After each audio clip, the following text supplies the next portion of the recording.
যারা অরণ্যে খড়ের বা শুকনো তালপাতার ছাউনিতে জীবনযাপন করে, যারা দুবেলা পেট ভরে খেতে পায় না, সেই শতাধিক অরণ্যবাসী শিশুদের পাশে একটি স্বেচ্ছাসেবী সংস্থা অরণ্যের আলো।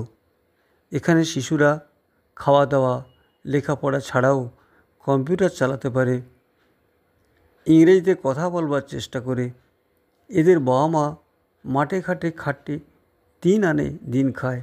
এইসব আদিবাসী অরণ্যবাসী শিশুরা প্রথম প্রজন্মের শিক্ষার্থী। একটি রবিবার চলে আসুন না, সারাদিন অরণ্যের শিশুদের সঙ্গে কাটিয়ে যান, বন্ধুত্ব করুন বঞ্চিত শিশুদের সাথে। যোগাযোগ করুন অরণ্যের আলো www.অরণ্যেরআলো.co.in।